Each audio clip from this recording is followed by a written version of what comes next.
Welcome to today's webinar on CMMC Level 1 Assessment Scoping. This is being brought to you by Project Spectrum and the DoD Office of Small Business Programs. And today we are very happy to welcome the Guam Apex Accelerator to the presentation, just in case any of you were wondering why we're starting at 6 p.m. on the East Coast. But yes, I just want to let everybody know I adjusted my afternoon coffee time to compensate. You know, they say Guam is where America's day begins, which means you're getting this cybersecurity information before anyone else in the country. So consider yourselves cutting edge, or at least cutting edge of the time zone. Now, as some of my colleagues pointed out, it actually is December 16th there, so you could see this as getting it a day later than the United States, but we're going to go ahead and stick with the New Year's Eve rationale and say that you're getting it first. My name is Rick Ostapovich, and I'm here excited to be with you today, even though it's through a screen rather than in person. And I've been told the weather there is beautiful. Meanwhile, I'm sitting here in December weather in Maryland. That makes me want to book a flight to Tumon Bay. So today we're going to walk through everything you need to know about scoping your CMMC Level 1 assessment. If you're a contractor handling that federal contract information, or FCI, this presentation is definitely for you. So a little about me. I work with Project Spectrum as part of the outreach team. My job is to help businesses like yours understand and navigate cybersecurity requirements that come with doing business with the Department of Defense. Now, what exactly is Project Spectrum? Well, we are a DoD-recognized cybersecurity initiative that provides free tools and training to help you increase your cybersecurity awareness and maintain compliance with DoD contracting requirements. Think of us kind of as your cybersecurity GPS. We help you navigate the compliance journey without driving into a digital ditch. And unlike that GPS voice, we will not keep telling you to recalculate every 5 minutes. The bottom line, we're here to help. Project Spectrum exists because the DoD recognizes that small and medium businesses need support, and that is especially true for businesses in strategic locations like Guam, where defense work is a significant part of the economy. All right, just a few quick housekeeping items before we get started. First, you're going to note that your microphone is muted and your camera is disabled. Look, we love hearing from you and we love seeing you, but we don't need to hear roosters crowing in the background because I hear they're all over, or see you in your pajamas since it is so early in your time zone and you're working from home. Speaking of roosters, I've got a joke for you. Why did the cybersecurity expert move to Guam? Because he heard the roosters provide a natural 5 a.m. security alarm. No? Sorry. I promise the jokes will get better going forward. Second, we want to check how your name is displayed. This is going to help us know who's in the room, and it's going to make our Q&A that much more personal. Not that we have an issue if you really want to be known as Dave's iPhone 13 or Gaming Laptop 1234. Third, and this is important, please make sure that you're dropping your questions in the chat box as they come up. Questions, comments, concerns, criticisms, we take them all. What we don't take is anybody being disparaging to another guest in the webinar. We don't have you self-promote. Anybody who does that, sorry, you're going to get booted from the session, so please don't do that. But make sure you're dropping those questions in the chat box as they come up. We're going to review them. We're going to answer as many as time permits. Don't be shy. Remember, there are no bad questions when it comes to cybersecurity compliance, unless, of course, that question is, does my company really need cybersecurity? Because, folks, that is bad with a capital everything. Lastly, on housekeeping, we are coming to you today from the lovely but cold state of Maryland, which is a two-party consent state, which is also kind of cold. That means that by staying on this webinar, you are officially giving permission to be part of a recorded webinar, even though you won't be seen or heard. You're just going to be listening to me. If you don't grant that permission, please go ahead and jump off the webinar now. We promise we're still going to be friends, and we will prove that to you by sending you a link to the replay video. So I'll give a couple seconds. 5, 4, 3, 2, and 1. Everybody still here? Great. Here is our roadmap for today. We've got a lot of ground to cover. I mean, a lot of ground to cover, but don't worry, we're going to take it step by step. It's going to be like eating a plate of collagen, one delicious bite at a time. We'll start with a brief overview of Project Spectrum and our mission to educate businesses on cybersecurity. Then we are going to take a look at the threat landscape, why small and medium businesses are increasingly targeted by cyber criminals. From there, we're going to dive into CMMC, the Cybersecurity Maturity Model Certification, including an overview of the federal regulations and the difference between FCI and CUI data. The heart of today's presentation is CMMC Level 1 assessment scoping. We're going to cover how to define your assessment scope, understand which assets are in scope versus out of scope, and walk through additional scoping guidance. Finally, we'll walk through the assessment process itself, including how to perform your self-assessment and then submit your score to SPURS. And I'm not talking about a pro basketball team in San Antonio, Texas, nor a premier football team in Tottenham. Look, I promise to make this as painless as possible. Think of it kind of like getting your CMMC flu shot. It's a little uncomfortable now, but it's going to protect you from much worse problems later. Now, let's start by talking about Project Spectrum and why we exist. See, Project Spectrum was initiated by the DoD Office of Small Business Programs with a clear mission: bolster homeland defense by helping businesses that support our defense industrial base. Now, I don't need to tell anyone in Guam about the importance of national security. Look, you guys are living it every day. Andersen Air Force Base, Naval Base Guam. You understand, protecting sensitive information isn't just a compliance checkbox. It's about protecting our warfighters and our nation's strategic position in the Pacific. Project Spectrum advances national security priorities in two key ways. First, we are helping to strengthen national security by supporting businesses that provide technological solutions to reestablish deterrence and modernize the defense industrial base. Second, we protect the homeland and our warfighters by providing businesses with up-to-date cybersecurity compliance education, tools, and training. You might say we're like the coconut crabs of cybersecurity. We're tough, we're persistent, and we help protect valuable resources. Although, unlike coconut crabs, we're not going to go stealing your flip-flops. Now, let's talk about why this matters: the threat landscape facing small and medium businesses. Folks, this is the elephant in the room, or should I say the caribou in the pasture. The defense industrial base is under attack constantly, right now, and going forward. Small and medium businesses, you all are on the front line. And here are some numbers that should get your attention. 43% of all cyber attacks target small and medium businesses. Look, that's not a typo. It's nearly half of all attacks. Why is that? Because those attackers know that smaller businesses often have fewer resources dedicated to cybersecurity. Look, 74% of breaches are caused by human error. You click a link, you think you're opening an invoice. Oh, that is just going to be bad. It means that training and awareness are just as important as firewalls and antivirus software. And remember, only 14% of SMBs actually have plans in place to mitigate the attacks. I'm not talking 14% of the 43%. I'm talking 14% of all of you. And only 17% have proper insurance coverage, because that cute little gecko, he's not going to do it for you. The cost of a cyber attack on an SMB ranges from $826 on average, and trust me, that is way too low, to $653,000. And again, that's on average. That is enough to put many small businesses out of operation permanently, and unfortunately some hacker in a new Bentley. And we don't want either of those to happen. Look, I know those numbers are scary. I'm not trying to keep you up at night. Well, maybe a little bit. But here's the good news. Unlike a typhoon, you can actually prepare for a cyber attack.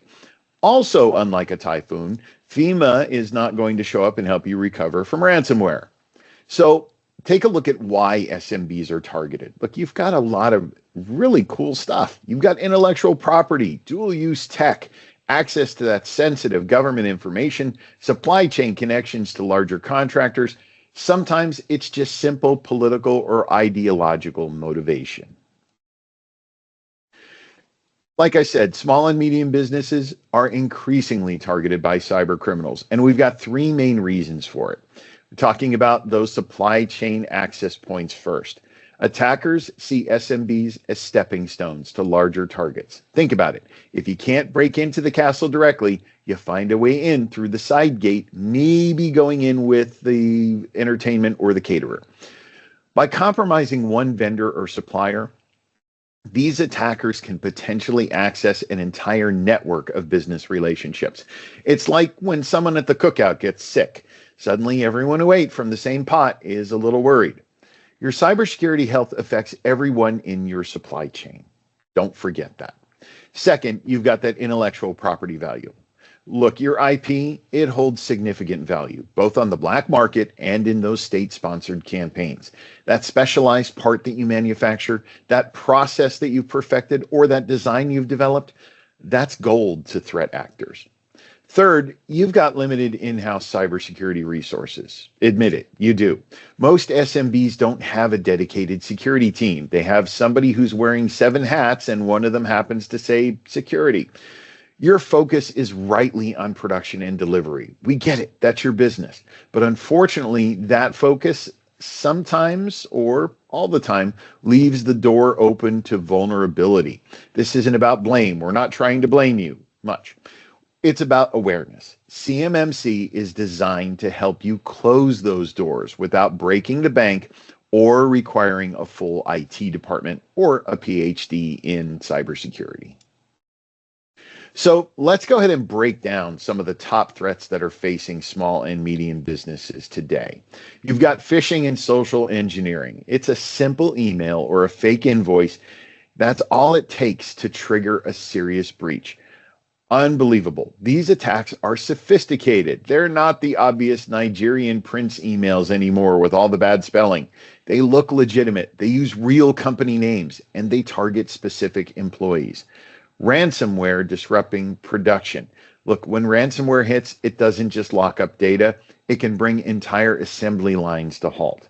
This translates to missed deadlines, lost revenue. For businesses in Guam supporting defense contracts, this could mean losing your contract entirely.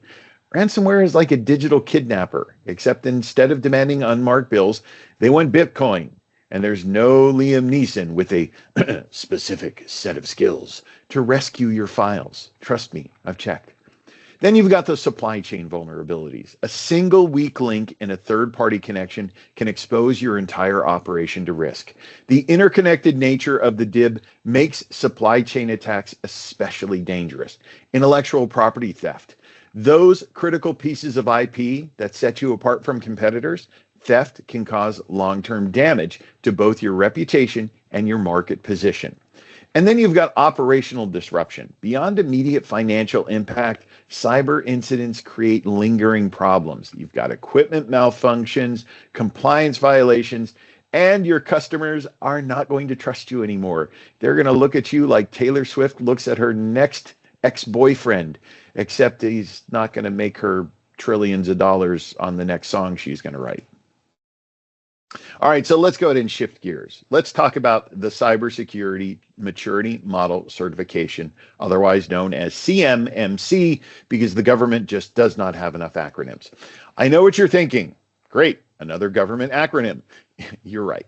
This one, I promise you, actually matters. To make it this is going to make it as clear as the water at Gun Beach, okay? CMMC is the DoD's framework for ensuring that contractors handling that sensitive information have appropriate cybersecurity controls in place. Think of it as the minimum standard for doing business with the Department of Defense. Now, again, for those of you in Guam or even elsewhere supporting military installations or working as subcontractors to prime defense contractors, understanding CMMC, it's not optional. It's essential for your business survival. So when you're looking at CMMC, it's got 3 levels. And understanding which level applies to you depends on what type of data you handle. First, you've got level 1. That's foundational. This is what we're focusing on today. It's covering basic data safeguarding for businesses that handle FCI or federal contract information. We've got 15 requirements. It requires an annual self-assessment and an annual affirmation. For those of you fortunate enough to get to level 2, because that means you're going to get more contracts, That's advanced. That's for businesses that are going to handle CUI, which is controlled unclassified information. We're not talking about that today, although we will let you know what it is. This level has got 110 requirements. It's aligned with NIST SP 800-171 Revision 2. Now, depending on your contracts, you either need a self-assessment or a third-party assessment by what's known as a C3PAO. Time to make my favorite joke. No, that is not a droid from Star Wars. Level 3 is expert. This is the boss level. This is for high capacity safeguarding of CUI related to national security programs or high value assets. 134 requirements, requires a Defense Industrial Base Cybersecurity Assessment Center assessment.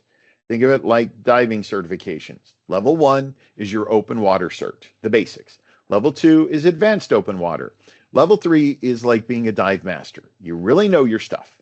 And just like diving, you don't want to go deeper than your certification allows. Look, a key takeaway here, know your data and you'll know your level.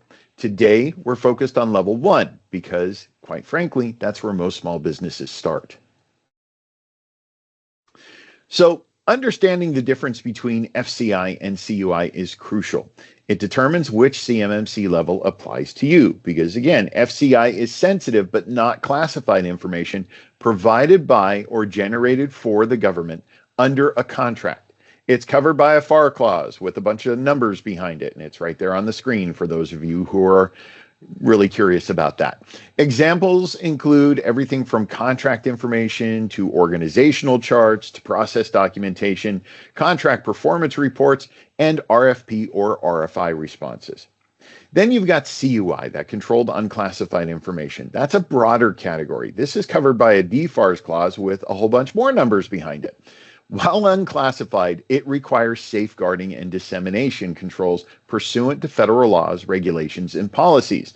Here are a couple of examples. Proprietary business information, that unclassified controlled technical information, sensitive but unclassified data for official use only material, and law enforcement sensitive information. And remember, not all of those are in play all of the time. Here's an easy way to remember. FCI is like your basic spam musubi. Good, solid, important. Then CUI is like spam musubi with egg and special sauce. Still spam musubi, but it creates and requires extra care and attention. If you're not sure what type of data you handle, all you need to do is look at your contract. The clauses in the contract will tell you exactly what level of CMMC is required. Here's the simple formula if you want to determine your compliance requirements. If your contract requires you to handle FCI data, you've got to have a minimum CMMC Level 1 compliance. Again, that's the foundational level 15 requirements. If your contract requires you to handle CUI data, you must attain a minimum of CMMC Level 2 compliance. That's the advanced level with those 110 requirements. Understanding your data is going to enable you to identify the level of compliance you require. This is why scoping, which I promise we're going to get to shortly, is so important. You need to know what data you have, where it lives, and how it moves through your organization. It's like knowing whether you're fishing in a no-take marine preserve or open waters. The rules are different depending on where you are, and ignorance is not a valid excuse for either fishing violations or cybersecurity non-compliance. So, folks, here's the big news. CMMC, it's no longer coming. It's here. I mean, here. November, which for those of you who aren't sure, was last month, marked the official start of CMMC implementation across DoD contracts. The DFARS rule became live in the Federal Register on September 10th, and Phase 1 began on November 10th. That's about a month ago. This is not a drill. This is real. It's happening now. You know how typhoons always seem to sneak up faster than expected? Well, guess what? CMMC is like a typhoon. They gave us years of warning, and now it's making landfall. It's time to make sure your cybersecurity shutters are up. Why does it matter? Look, adhering to cybersecurity standards is non-negotiable in today's digital landscape. Adhering to CMMC Phase 1 requirements will not only help protect sensitive information, but also enhance your competitiveness in the federal procurement process. So what should you do? First, you assess your current cybersecurity posture. Second, you develop a compliance strategy. And third, you stay informed. And being here today is a great start on that third point, by the way. Being proactive about these requirements can set your business apart and pave the way for future government contracting opportunities. So the CMMC rollout is phased over 3 years after the rule's effective date, which you know has already passed. Here's what that looks like. Phase 1 is year 1, which is what we're in now. Limited contracts are selected by the CMMC program office. This is the pilot phase, but make no mistake, selected contracts are real contracts with real requirements. Phase 2 is years 2 and 3. This is broader integration across most DoD programs. This is when the majority of contracts will start requiring CMMC certification. Phase 3 is year 4 and beyond. All applicable contracts will require compliance. No exceptions. Think of it like the tide coming in at Yapao Beach. Right now, we're at Phase 1. The water's ankle deep. By Phase 3, you'll either be swimming or you'll have moved to higher ground. The choice is yours. But the bottom line, by 2028, every contractor processing FCI or CUI must maintain an active CMMC certification or self-assessment in SPURS. That's not a maybe, that's a must. For those of you thinking, I have time. Remember, preparation takes time. The businesses that start now will be ready.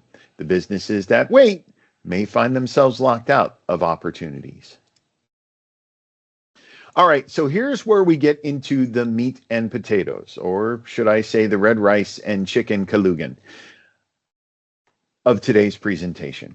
CMMC Level 1 Assessment Scoping. Scoping is like planning a fishing trip. You need to know where you're going, what you're fishing for, and what equipment you need. You wouldn't bring a spear gun to catch tuna. You wouldn't bring a tuna rod to the reef. Same principle applies to cybersecurity. Know your scope, and you'll know what you need. Over the next several slides, we're going to break down exactly how to define your assessment scope, how to understand which assets are in scope versus out of scope, and how to identify specialized assets that require different treatment. Pay close attention here, because proper scoping is the foundation of a successful assessment. You get this wrong, everything else becomes more difficult. Remember, for those of you who have a question, go ahead and post them into the chat. We're going to answer them as we go along. Don't have to raise your hand, just pop it into the chat. You're good. All right, so before performing your Level 1 assessment, your organization must clearly define the CMMC assessment scope. At Level 1, this means identifying all assets that process, store, or transmit FCI. So let's unpack those 3 actions. Process. These are systems using FCI in some way. They're editing, they're generating, or printing it. If someone is opening a contract document on their computer, that computer is processing FCI. Then you've got storing. These are systems that keep FCI at rest, like files on a server or a computer hard drive, or even paper records in a filing cabinet. If there's FCI there, it counts as storage. Then you've got transmit. These are systems that move FCI between devices or people, whether through email, file uploads, or file transfers. Look, if FCI travels through it, it's transmitting. Think of FCI like water. If a pipe carries it, that pipe is in scope. If a tank holds it, that tank is in scope. If a faucet dispenses it, you guessed it, that faucet's in scope. You can't say, well, it's just a small pipe. Look, if FCI flows through it, it's in scope. The golden rule, if an asset touches FCI in any of these ways, it's in scope, period, no exceptions. Your in-scope assets are your core systems. Anything that processes, stores, or transmits FCI. Examples could include workstations, where those contracts or technical drawings are reviewed. You've got file servers or SharePoint sites where contract data is saved. email systems used to send or receive government-related files, printers or scanners that produce physical copies of FCI. Yes, that printer in the corner that everyone forgets about. Look, if it prints FCI documents, it's in scope. Printers are like the ninjas of the IT world. They're silent, they're often overlooked, and they're potentially dangerous if left unsecured. Here's the key point.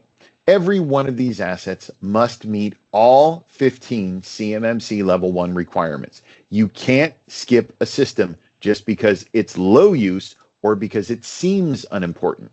If it handles FCI, it's in. This is where a lot of businesses struggle. They think, well, that computer only gets used once a month for contract work. Doesn't really matter. If it touches FCI even once, it needs to meet all 15 requirements. Assets that never process, store, or transmit FCI are out of scope. Now, examples might include marketing computers that only handle the public data, HR systems with no contract-related content, guest Wi-Fi networks that are not linked to business systems. It sounds simple, right? Maybe. But here's the caution that we're trying to give you, and this is important. If an out-of-scope system connects directly or indirectly to an in-scope system, it may be unintentionally expanding your boundary. It's like inviting one extra cousin to the party. Suddenly 3 more carloads of relatives show up, and you don't have enough cheese whiz. Always verify your network segmentation and your access controls. Just because a computer doesn't handle FCI doesn't mean it can't be used as a bridge to systems that do. See, this is why your documentation matters. You need to clearly define which systems are in scope, which are out of scope, and how they're separated. If you can't prove separation, your assessor may expand your scope to include those connected systems, and that's going to be problematic for you. There's also a special category that we need to discuss. It's called specialized assets, because we needed another one. Look, specialized assets, this is a category that often confuses people. These are assets that may handle FCI but cannot be fully secured, like the Internet of Things or industrial IoT devices, smart lighting or sensors, operational technology like those programmable controllers or SCADA systems.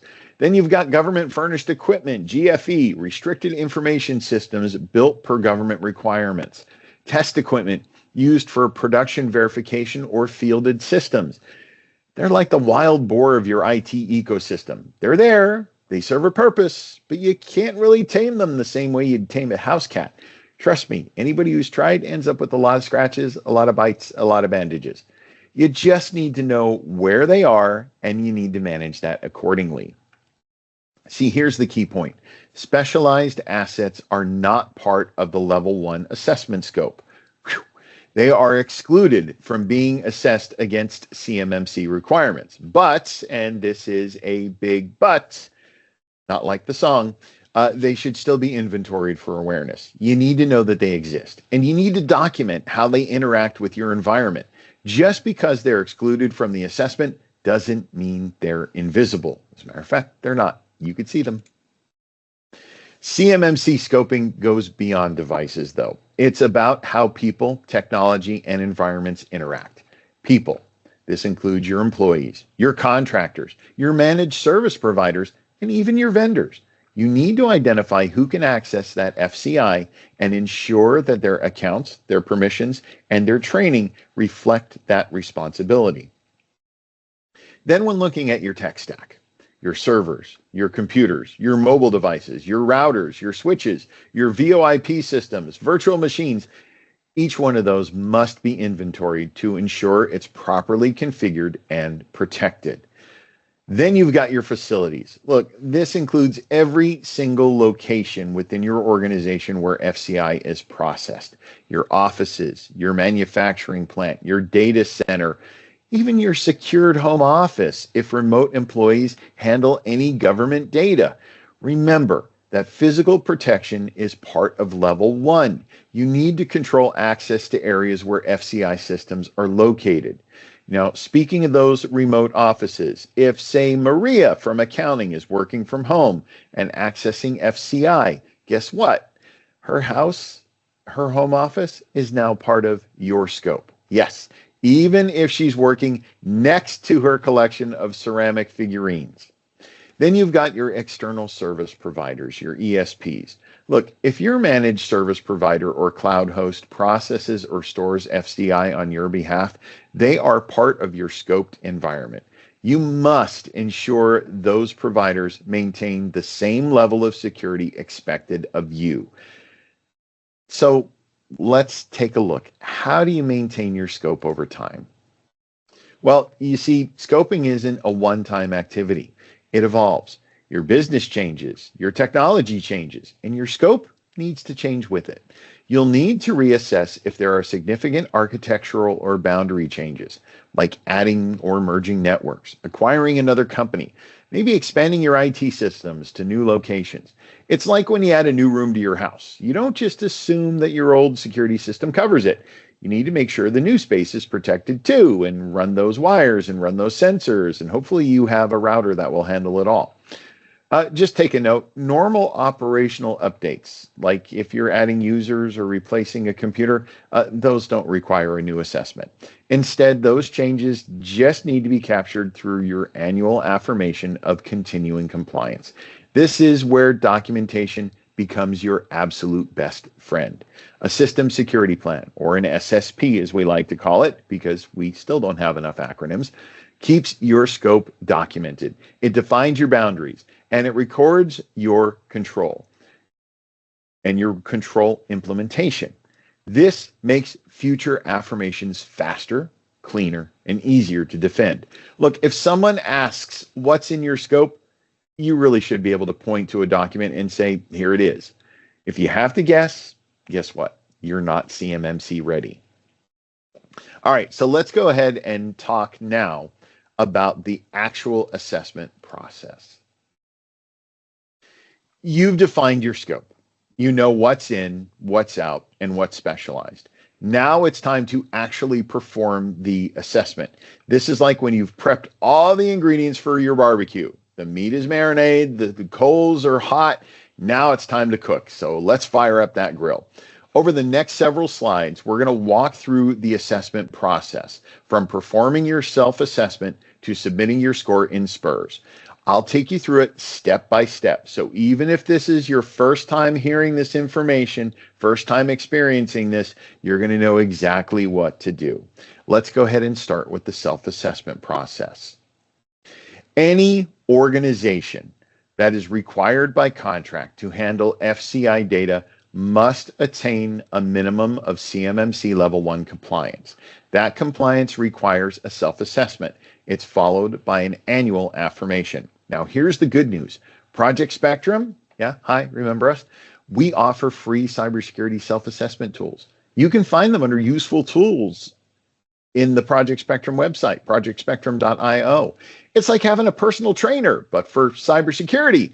And unlike your gym membership, this one is actually free and you won't feel guilty about not using it, although you definitely should use it. I will tell you that. And your gym membership too. Don't pay for that and just ignore it. Look, these tools are going to walk you through each level of the 15 Level 1 requirements. They're going to help you determine if you're meeting them. They're designed to be user-friendly, even if you're not a cybersecurity expert. And for those of you who are handling CUI and need Level 2 compliance, we have tools for that too. Yes, we do. But for today, we're going to focus just on Level 1.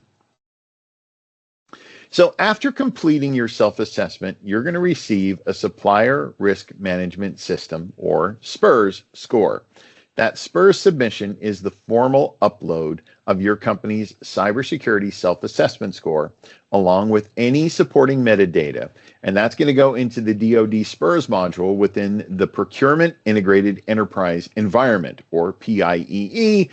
Yes, that's another government acronym inside another government acronym. It's like 16 acronyms. It's like Russian nesting dolls, but with databases. Look, SPURS in PIEE, don't worry. I had to look it up too the first time. The key thing that you need to understand, your SPURS score is visible to DoD contracting officers. When you bid on a contract, they can look up your score. If you don't have one, you can't compete. It's that simple. Organizations can follow step-by-step instructions to accurately prepare, validate, and submit their data in SPURS. That's going to ensure compliance and reliable performance reporting. And again, Project Spectrum, here to help. So let's go ahead and walk through the SPURS submission process step by step. I think that was a New Kids on the Block song. Step one is confirm prerequisites. Before you can even open a SPURS record, you need three things in place. First, you need a CAGE code. That's your commercial and government entity code. Second, you need that PIEE user account. And third, a completed CMMC self-assessment or third-party assessment package. Think of it like getting ready to board a plane. You need your ID, your boarding pass, and your luggage. You show up without any of those, and you're probably not getting on that flight. Well, they'd let you on without luggage, but you're going to regret it. Then you've got step two, where you're going to gather evidence and create your final documentation packages. SPURS only accepts results from a finished assessment, so don't initiate a record until your self-assessment is complete and all of your supporting artifacts are in final form. You should have a formally approved SSP, Security System Plan, that describes each information system in scope, plus any plans of action and milestones. Those are called POAMs, not poems, because they don't rhyme.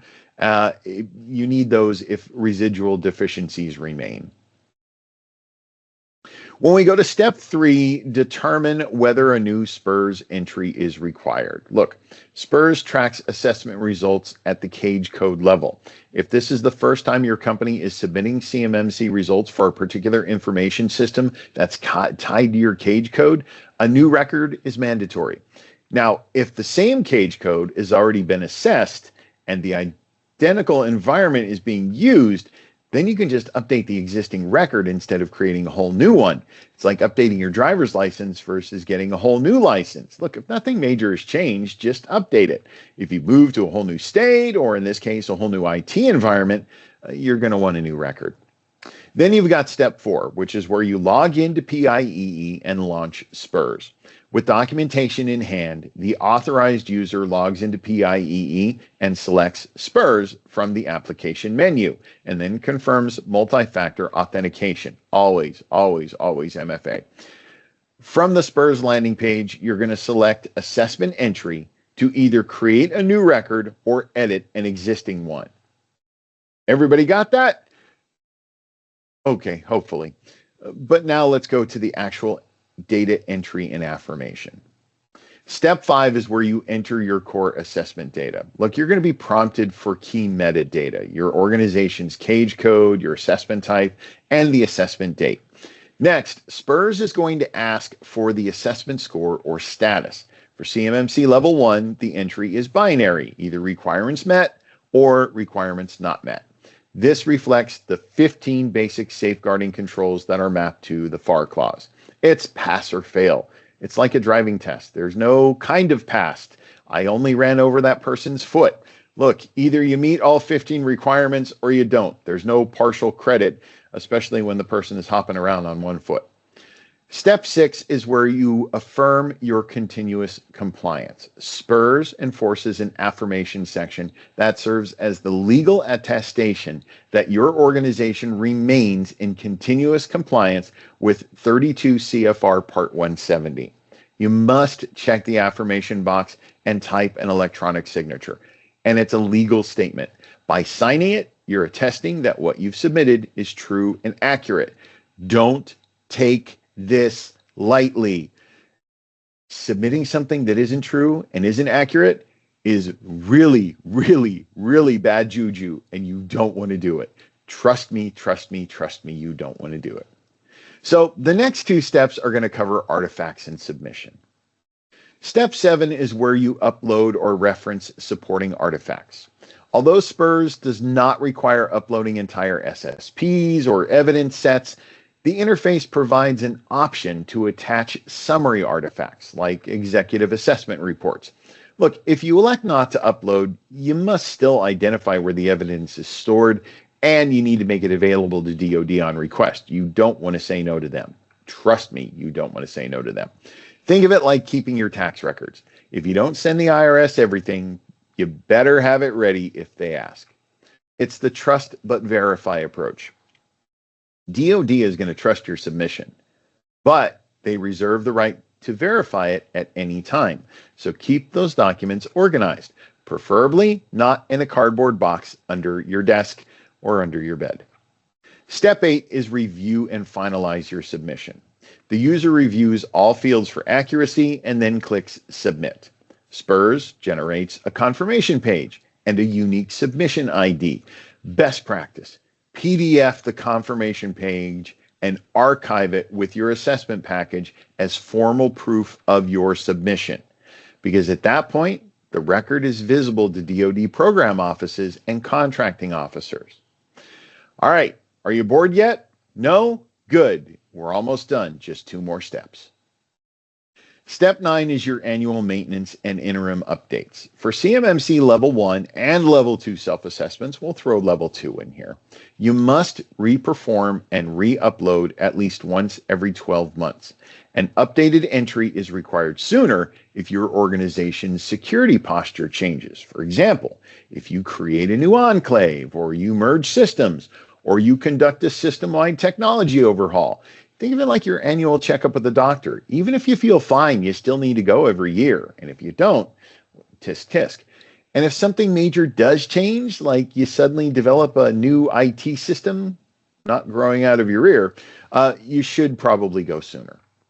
Then you've got step 10, record retention and audit readiness.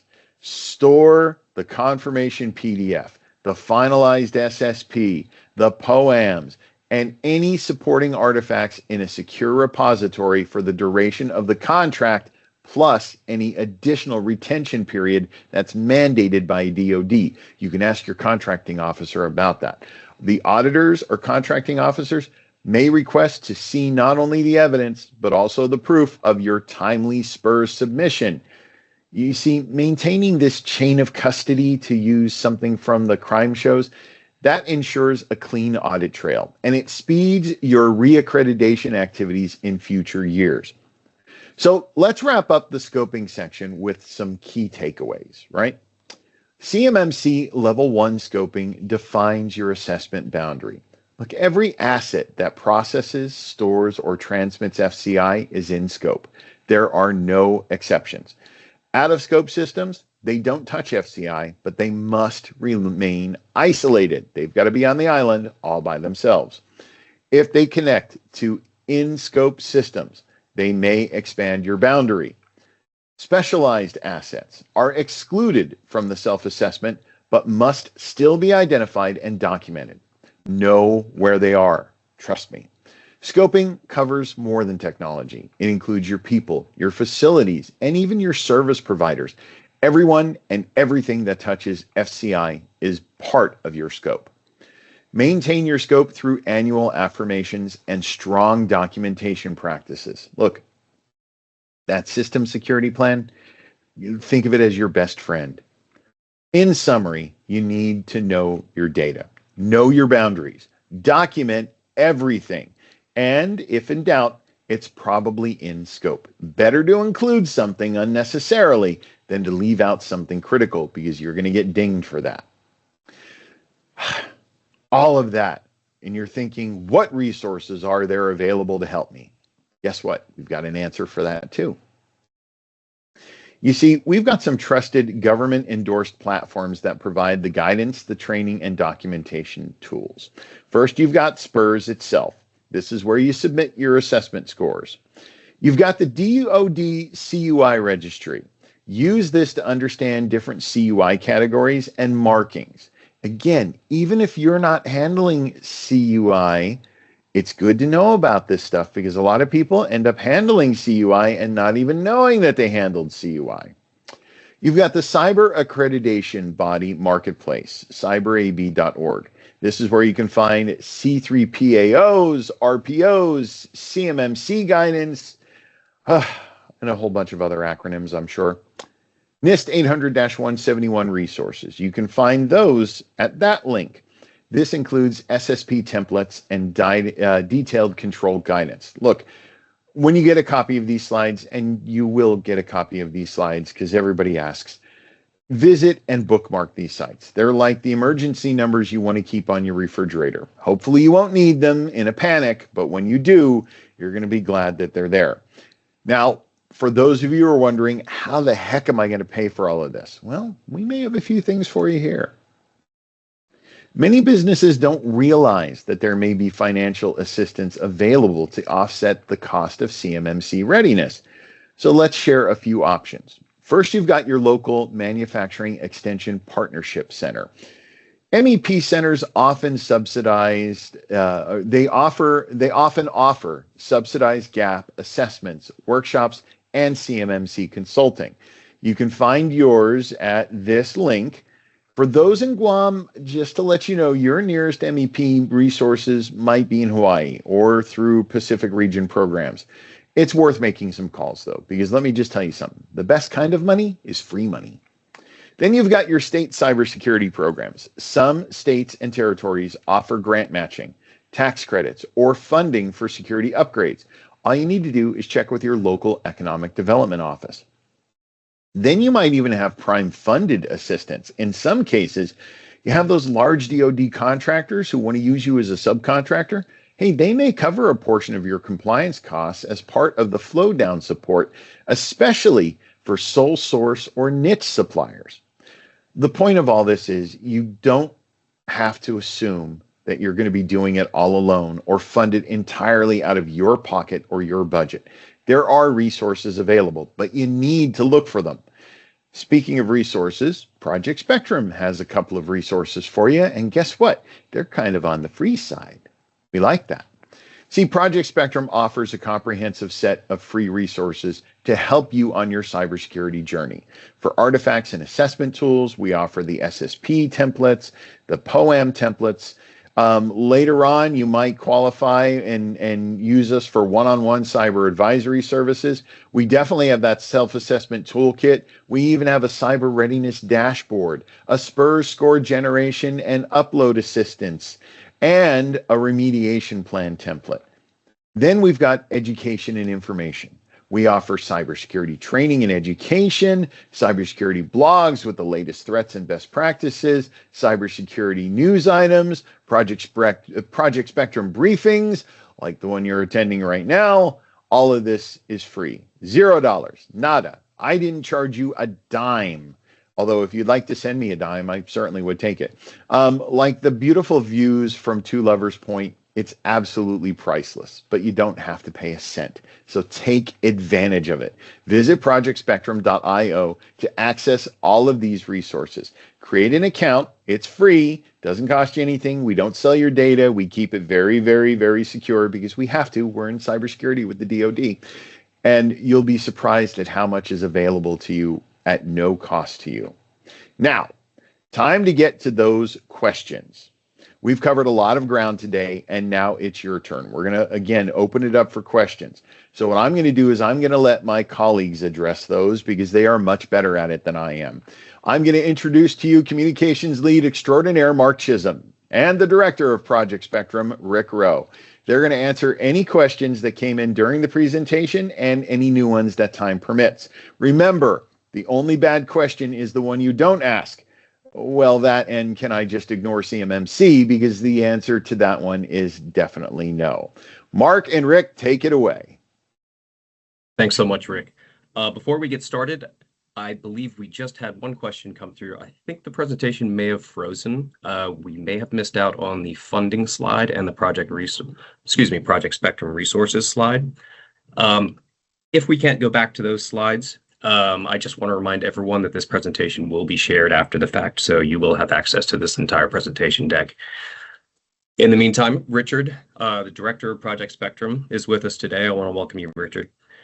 Well, now, I know we've had quite a few cyber advisors and questions answered in the chat, but I think quite a few of them bear repeating. So I'm going to try to get to as many as I can, but please continue to drop those in the chat and we'll do our best to keep up with them. First up, Richard, Leslie asks, making sure I understand federal contract information. Does it include all aspects of a project for the DoD, including scope of work, meeting notes, reports, maps, invoices, etc.? Well, you're walking right on that edge of CUI information. We would have to physically take a look at it. Take FCI information as just what it says, federal contract information. Here's a contract number. Here's a brief description.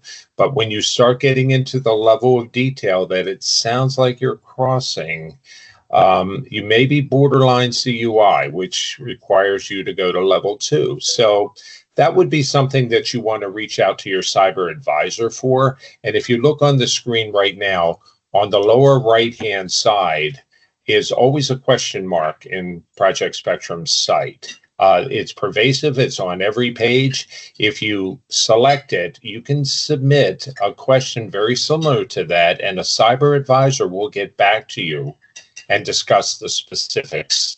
So I don't want to just blatantly say yes, no, or maybe so in this, but use the help button there, and or email support@projectspectrum.io, and you'll be able to get an answer there. All right, next up, Sean asks, is level 1 compliance required for existing contracts or only new ones awarded after that November date? Okay, so I believe that it is only new ones after that date, but don't rest on your laurels, because that also has to do with renewals and it has to do with extensions of the contract. So the initial contract and the initial requirement is new contracts after that date. And that is, quote unquote, the way it's written. However, we all know things change, and I don't have a dad joke to accompany that, but stay tuned. But for now, the documentation said it's for new contracts. All right, thanks. This is an interesting one. Laura asks, what about QuickBooks? Given that some FCI data may be in the books, they offer cloud subscriptions. Do those cloud resources need to be compliant? Okay, so I believe I also answered that in here. So QuickBooks cloud-based. Out of the box, QuickBooks is not FCI compliant. It does not necessarily have to be FedRAMP compliant in terms of its ability to deal with FCI, but QuickBooks out of the box is not CMMC Level 1 compliant. You do have to do certain things inside the QuickBooks configuration and that cloud environment under the setup to make it not share your data, be private, and things like that. So you can't just out of the box say QuickBooks is Level 1 compliant. No, you can't. All right. Next, Tashi asks, anyone dealing with CUI, regardless of tier in the contract, i.e. vendors or the subcontractors, would still be required to obtain CMMC Level 2? CMMC Level 2 handles the controlled unclassified information. And again, we have dealt with a lot of people that think they only need CMMC Level 1. And then once we start talking to them, they say, well, you know what? I got a scope of work here. Well, wait, you have a scope of work or a blueprint to build something for a jet fighter or something like that. Then you're borderline on CUI and requiring Level 2. So, you know, without getting into too many specifics, that would be also a question mark in the lower right-hand corner of our site. Ask the questions. We'll get a cyber advisor working with you and answer your specific question with that. Hope that makes sense. Indeed. All right, next up, and this is one we get in a lot of our webinars related to manufacturing specifically. John asks, would an outdated tech platform still in production be considered a specialized asset? Asking for a friend. So I have participated in 5 unique manufacturing attack vectors coming in, and the manufacturing floor specifically is just full of old XP devices sitting on top of CNC machines because it's in a harsh environment and it receives data and things like that. Don't get me started in a manufacturing floor. Most of the time, a manufacturing environment is CUI based because you have to be making something based upon that contract. So again, let's talk specifics by hitting the question mark, and I will help answer the specifics. But manufacturing environments, we used to store 5, 6, 7 small XP devices because they get dirty. You throw them out, you throw another XP device on, you buy them off of eBay for $50 and stuff like that. Manufacturing floor is the epitome of cyber security nightmares. So I'd be happy to discuss it with you in more specifics. Just again, use the question mark in the lower right-hand corner. All right, this is either a perfect segue to the next question or another question for the question mark in the bottom corner. But let's see here. Sorry, I'm losing track here. Just to verify, is a manufacturing process card classified as CUI? I'm sorry, the manufacturing process card? You mean the physical card? Well, ask yourself this, and again, I hate to answer specifics in the Q&A session, but ask yourself this: what is on the card? If it contains, like Rick's analogy, if it flows through that card to another point, that card is specific for FCI and therefore has to be dealt with. It's a data flow mechanism. So yes. All right, we're getting close to the top of the hour, but Rick would yell at me if I did not throw this one out there. One of his favorites is two-factor authentication for login required as a part of CMMC Level 1. These 15 controls in Level 1 are on the CIO site, and I know my one of my cyber advisors are on here, and I know he's been putting the link to that site on here. If you're not using MFA, shame on you. Okay, period, end of story. Regardless of whether you're going after level 1, 2, or 3, if you're not using multi-factor in terms of having your employees do it, having your own devices do it, I don't have any dad jokes to say shame on you, so I'll just say it. Shame on you. You should be using MFA. Period. End of story. All right. All right. Thanks, Richard. Since we are getting close to the top of the hour, I'm going to go ahead and kick this back to Rick. Rick, thanks, and go ahead and play us off. All right. Sounds good. So here is the one slide that everybody missed. I've had it up there for a little bit. And again, everybody is going to get a copy of these slides. And again, this is the other slide that I think people said that the presentation froze up. Apologies for that. Sometimes my network is run by Squirrel, and I did not give the Squirrel enough caffeine today. I had plenty, by the way, just in case you were wondering. But again, we're going to make sure that we get you these slides. So all of this funding and grant resources for compliance activities, that will be there. All right, we did questions. So now, the big question: how can you stay connected with Project Spectrum and get the help you need? We've got several ways. First, you could visit us at our website, projectspectrum.io. One-stop shop for all of your resources. If you're into sending email, go right ahead. Email us at support@projectspectrum.io. Our team monitors that inbox and we'll get back to you. Then you can watch our training webinars like this one to stay current on cybersecurity topics. You can follow us on social media, Project Spectrum on YouTube and LinkedIn. We share updates, tips, new resources regularly. And here's a pro tip. We've got our virtual help desk. That gives you another way to reach out to our expert team of cyber advisors. All you do is click that yellowy, orangey question mark looking thingy in the bottom right-hand corner of the Project Spectrum website. You'll connect directly with one of our advisors. You know, we're like that helpful neighbor who actually knows stuff, except we're available online and we don't try to borrow your lawnmower. We promise.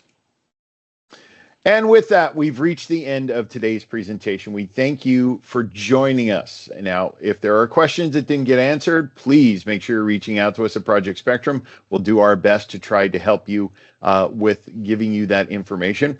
I want to leave you with this before we wrap up.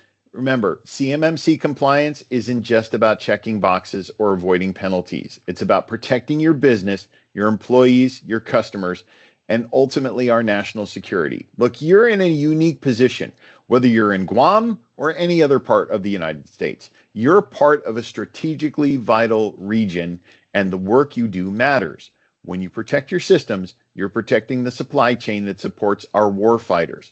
So go forth, scope your assessments, document your boundaries, and remember, in cybersecurity, just like in island life, we're all in this together. The tide rises for all of us, or it doesn't rise at all. Thanks again so much for your time today. Remember, if you have any questions, don't hesitate to reach out. Take care, stay secure, and adios.